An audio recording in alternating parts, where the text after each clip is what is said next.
Het belangrijkste nieuws van Curaçao in het Nederlands. Extra Journaal. Vers van de pers. Welkom bij Extra Journaal. Fijn dat u weer kijkt. We hebben het belangrijkste nieuws voor u op een rij gezet. En we beginnen met het bericht dat coronaleningen zouden moeten worden gebruikt voor klimaatdoeleinden. Dat zegt de president van de Centrale Bank van Curaçao en Sint Maarten, Richard Doornbos.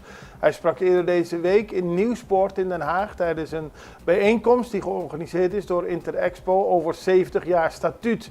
Hij kwam erbij met het idee om de leningen die Curaçao, Aruba, Sint Maarten nu nog moet betalen aan Nederland, de zogenaamde coronaleningen, dat die gebruikt zouden moeten worden om te investeren in klimaatdoeleinden. De eilanden hebben te maken met grote gevolgen als gevolg van de verandering van het klimaat. Daar moet in geïnvesteerd worden. Dat is ook in het belang van het hele Koninkrijk. Er zijn nog grote leningen te betalen, maar gebruik dat geld om te zorgen dat er daadwerkelijk minder gevolgen zijn van de klimaatveranderingen. Dat is het idee van Richard Doornbos. Die zegt dat de middelen die vrijkomen door lagere schuldverplichtingen worden toegewezen aan projecten die gericht zijn op de bescherming van maritieme ecosystemen zoals koraalriffen of op het versterken van de kust- en afwateringssystemen. Het gaat om grote bedragen. Zo moet Curaçao nog 911 miljoen gulden terugbetalen. Aruba min of meer hetzelfde bedrag en Sint Maarten ruim 300 miljoen gulden. Maar volgens Doornbos kan dat geld in plaats van terug te betalen aan Nederland ook op een betere manier, zowel voor de bevolking van Curaçao, Aruba, Sint Maarten als voor het hele Koninkrijk besteed kunnen worden. Dan gaan we naar het bericht Mike Venema, omgebracht in sekspool party. Het heeft allemaal te maken met Mike Venema, die in 2018 is overleden. Zijn lichaam werd in 2019 gevonden in zijn pick-up. Die was bij Shoot in het noorden van Curaçao gedumpt. En naar nu blijkt, er staan 5 mensen terecht, is hij omgekomen tijdens een zogenaamd seksfeest in een zwembad. Waarbij Venema aanwezig was, meerdere dames en heren. En hij uiteindelijk omgekomen is toen een van de dames een injectie in zijn nek stak. De bedoeling was om hem bewusteloos te maken, zodat ze de spullen mee konden nemen uit zijn huis. Uiteindelijk overleed hij. Hebben ze toch nog allemaal spullen uit zijn huis meegenomen. En is hij in de auto gestopt en hebben ze hem vermoord. Ze hebben hem al vermoord, maar hebben ze het lichaam gedumpt bij Shoot. Het zijn ongelofelijke verhalen die te horen zijn in de rechtbank. Sylvania biedt excuses aan, de minister van Financiën, tevens minister van Gezondheid, Natuur en Milieu en minister van SOAW. Javier Sylvania heeft zijn excuses aangeboden. Ik noemde die 3 ministeries, wat al aangeeft dat Sylvania het druk heeft. Veel stress, weinig slaapuren en hoge werkdruk en vermoeidheid. En dat heeft ertoe geleid bij hem en bij zijn ambtenaren dat er een fout is gemaakt. Er is per ongeluk vertrouwelijke persoonsgegevens van onderstandtrekkers naar de statenleden verstuurd. Hij biedt daar zijn excuses voor aan en vraagt ook de statenleden om daar niks mee te doen en het als niet verzonnen te beschouwen. Maar het is een menselijke fout waar hij zijn excuses voor aanbiedt. Jezus Liito heeft nog niks gehoord en dat gaat natuurlijk over de nieuwe minister van Economische Ontwikkeling die zij mag aanleveren. Sinds augustus ondersteunt Jezus Liito de coalitie van de MFK. Dat doet ze samen met de KEM. Later is er ook meer steun gekomen, onder meer door mevrouw Jaun Genaro. Maar mevrouw Jezus Liito mag een minister leveren. Dat is Raymond Yamanika. Dat screeningsproces heeft lang geduurd. En is kennelijk nog niet afgerond, want ze heeft nog niks gehoord. Terwijl ze wel de hoop had dat Yamanika deze week al aan de slag kon gaan. Ze noemt het vreemd en wil ook graag op de hoogte worden gesteld. Illegale vrouw probeert weg te vluchten na ongeluk. Een vrouw zonder geldige verblijfspapieren heeft gisteren een ongeluk veroorzaakt op de Kadouchiweg. Daar reed ze met de auto tegen een nummerkantoor. Na dat ongeluk, waarbij ook een auto die daar geparkeerd stond beschadigd raakte, ging de vrouw er vandoor. Ze wilde wegrennen samen met de passagiers, maar medewerkers van het kantoor hebben haar achterhaald en vastgehouden tot de politie kwam. De politie heeft haar meegenomen, de vrouw zit nog vast en ook de auto is in beslag genomen.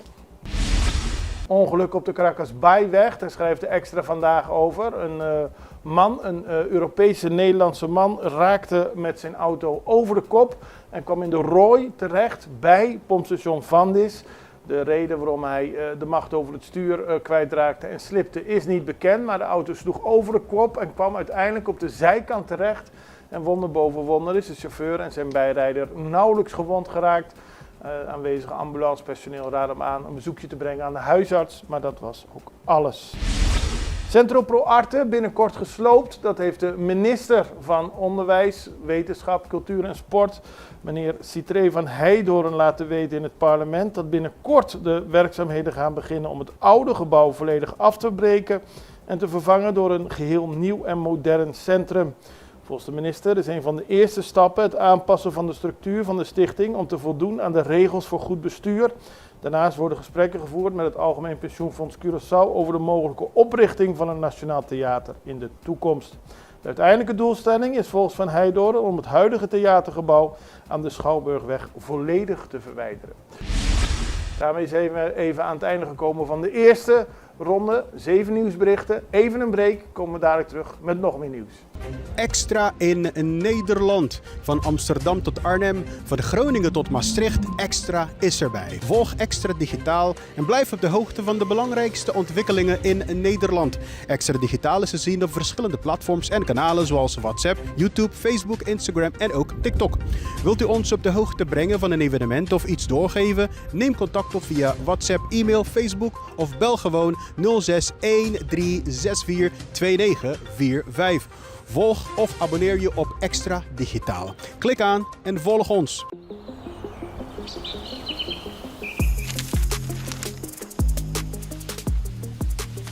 Welkom op Curaçao, een van de mooiste eilanden in de Caribiën, een ware parel. En het is een eiland waar je van heel veel zaken kunt genieten. Van de natuur, van de zee, van het eten, van de mensen en zoveel meer. Curaçao is een eiland waar heel veel gebeurt op het gebied van politiek, cultuur, sport en zoveel meer.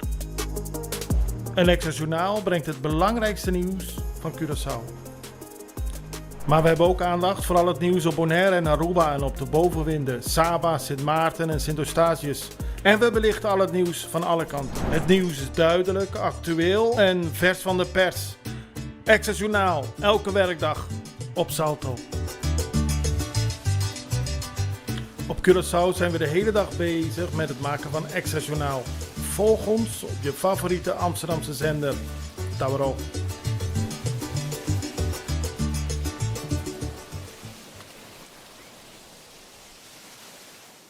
We beginnen op Aruba, want Tissa Lasorte is opnieuw benoemd als informateur.